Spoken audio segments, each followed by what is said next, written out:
Welcome to the Cup of Joe Wrestling Show. Cup of Joe Wrestling Show? With Joey Harris. A podcast for the wrestling fan on the go. So take your favorite beverage of choice and join Joey as he takes a look at some of the biggest shows on the WWE Network.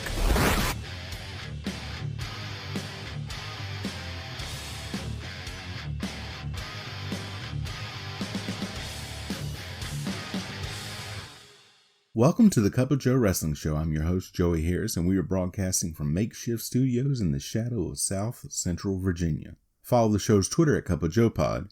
Email the show at cupofjoewrestlingshow@gmail.com. To support the show, go to paypal.me/cupofjoepod. I am also on Cash App and Venmo at The Joey Harris.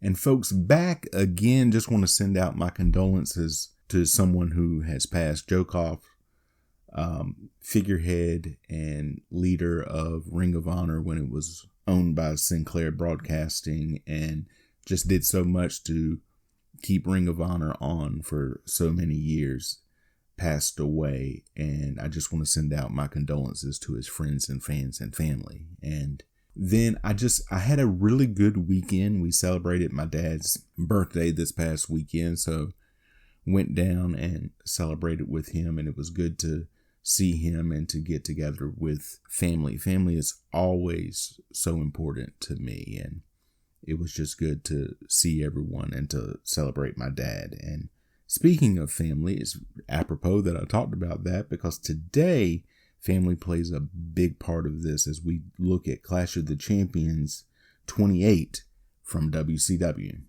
Clash 28 was shown on TBS on August the 24th, 1994 from the Five Seasons Center in Cedar Rapids, Iowa. There were 4,200 in attendance. Presented in the most complete form possible, it must have been the national anthem performance or something at the beginning, because we open with the Nasty Boys headed to the ring. Tony Schiavone and Bobby Heenan are the announcers for the event. The Nasty Boys, Brian Knobbs and Jerry Saggs versus Pretty Wonderful, Paul Orndorff and Paul Roma. Pretty Wonderful are the tag champions, but they bill this as a grudge match. A nasty chant goes out. Knobbs and Orndorff start. They lock up. Nasty Boys with the early advantage. They beat both Pauls around. Knobbs knocks Orndorff down. Saggs and Roma tagged in. Roma slammed down. More double teaming. Pretty Wonderful isolates Saggs outside and beats him down. They choke Saggs with a TV cord. Saggs thrown over a barricade. Back and forth on the outside. Saggs ran into the ring post.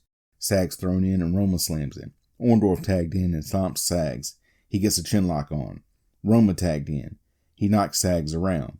Roma with a chin lock. Saggs up, but Pretty Wonderful quickly knocks him back down. Roma gets a 2 count. Orndorff tagged in. He gets Saggs down. Roma tagged in and gets a drop kick for a 2 count. Orndorff back in. He goes for a pile driver, but Saggs turns it into a backdrop. Knobbs tagged in and cleans house. Pretty Wonderful double team Knobbs to knock him down. Pretty Wonderful do the suplex and the swan dive on Knobbs, but Saggs hits Orndorff with an elbow drop from the top rope to get the pin. That was just a mess. Mean Gene Okerlund brings out Hulk Hogan. Jimmy Hart comes out first and then Hulk Hogan. As soon as Hogan comes out, a man in black comes from behind and hits Hogan in the knee with a pipe. Hogan is down.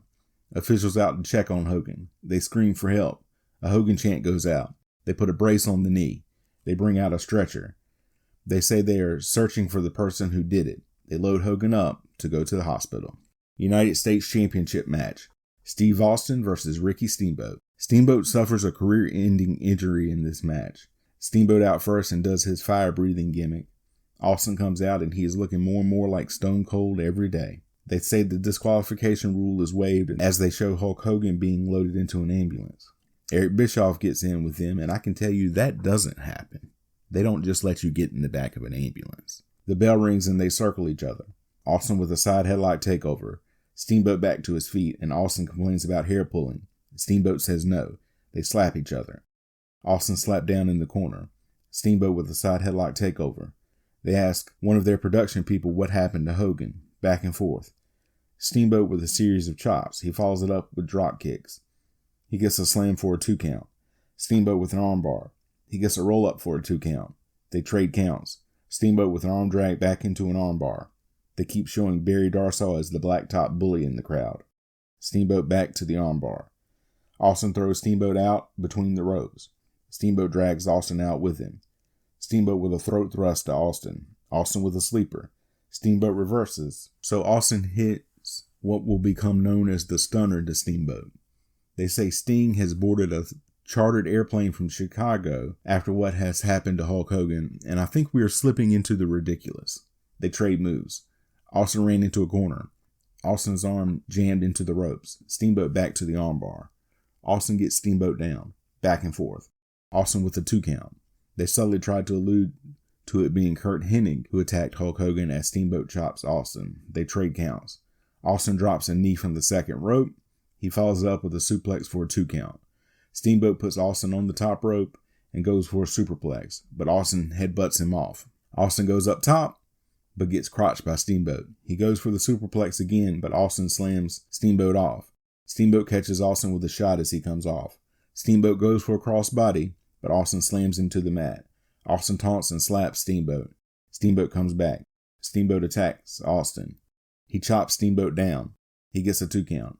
He gets a spine buster and gets a series of 2 counts. Back and forth. Steamboat gets an inside cradle to become the new U.S. champion. Mean Gene, Tony, and Bobby talk about the attack on Hulk Hogan. They show Hogan arriving at the hospital. Eric Bischoff says Hogan felt something snap in his knee. Gene says he will try to talk to WCW Commissioner Nick Bockwinkel. They show the Honky Tonk Man's latest video as he is coming to WCW. I'm sure all involved regret that in hindsight. Mean Gene talks to Nick Bockwinkel and recaps what has happened so far. Bockwinkel says if Hulk Hogan can't make the match, he would have to relinquish the title.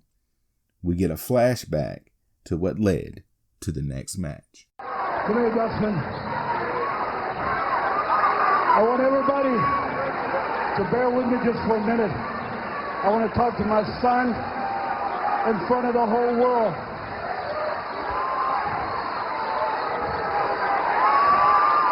When you were born, when you were a baby, when you were born, I went off to seek my fame and fortune. I neglected you. Then later on, when I became world's heavyweight champion, I neglected you. Then lately I became this corporate cowboy, if you will, in public with a suit and tie on, and I neglected you. And when it came down to choose a partner, I was off in Hollywood, and I neglected you. Let me tell you something. Bunkhouse Buck, let me tell you, Colonel Parker, they all nothing but chicken thieves. That's all they are, brother. Let me tell you something else. Terry Funk is nothing but a low-life, watermelon thief, egg-sucking dog. And let me tell you something about Iron Anderson. Iron Anderson, my son, offered up his innocence, and you paid him back in scorn. The hell with you, Iron Anderson. Iron Anderson has never been nothing but a walk-behinder. And when you walk behind and you're not a leader, then the view never changes, baby. The view never changes, baby. The view never changes. You have the ability to be the world's heavyweight wrestling champion. There is not a greater athlete at your age in this sport. But I would ask you a favor. I would ask you a favor in front of God and the whole world. I know that the Clash of Champions on August the 24th, you put your name on the dotted line. I don't want you to look for another partner. I don't want you to go and find another man. I don't want you to go out and get on your knees and beg another scum-sucking pig to be your partner. I'm asking you if you can carry this old out of shape, old bent out, old spindly-legged man. I want to be your partner.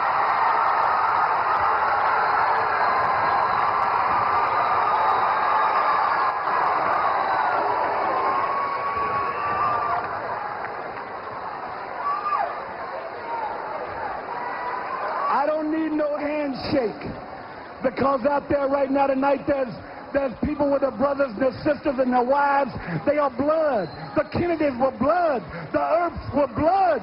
The Rhodes are blood. I don't need a handshake. What I need now from you is just a hug and a kiss.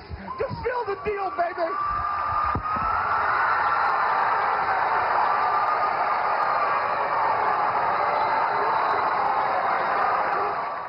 This, to me, is Dusty's best promo, even as good as the Hard Times promo is.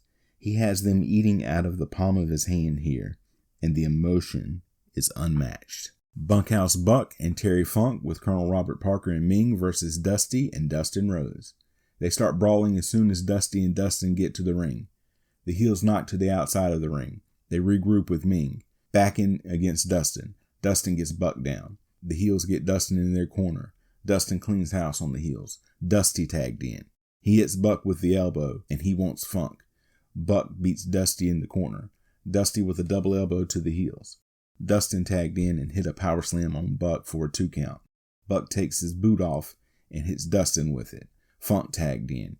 He hits Dustin with a series of headbutts. Dusty tagged in, but referee Randy Anderson didn't see it and won't allow it. Buck goes up top to hit Dustin with his boot, but Dustin ducks and Funk gets hit instead. Dusty tagged in. Parker up on the apron and Arn Anderson comes in. Anderson trips Dusty. Funk and Buck are trying to break Dusty's arm. Dustin tagged in. He gets both heels down and hits the lariat on Buck. He runs the heel into Dusty's elbow. Dustin with the bulldog to Buck, and Anderson comes in for the disqualification and DDTs Dustin. Anderson gets blasted by Dusty, but Ming comes in. Dusty goes out and gets a chair.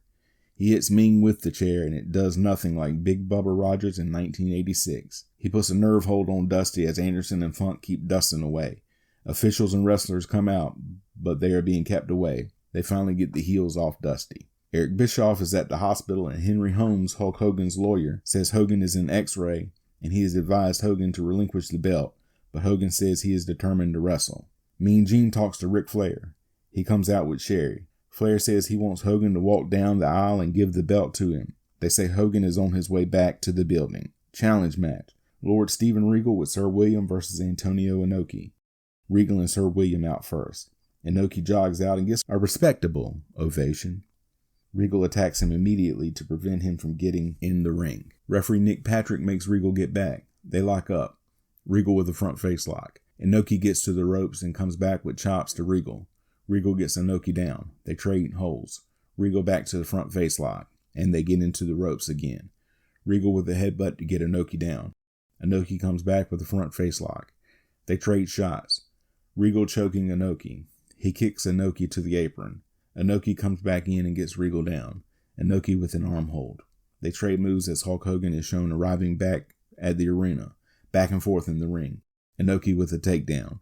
Regal gets to the ropes. Nick Bockwinkel joins commentary and says Hogan has decided to wrestle. Regal with an armbar. Inoki powers out. He gets a sleeper on Regal. Regal back with a front face lock. They trade holds. Inoki gets the choke sleeper on, and Regal goes out. Inoki wins. WCW World Heavyweight Championship match. Hulk Hogan with Jimmy Hart and Brother Brutai versus Ric Flair with Sensuous Sherry. Flair out first and gets more boos than I thought he would.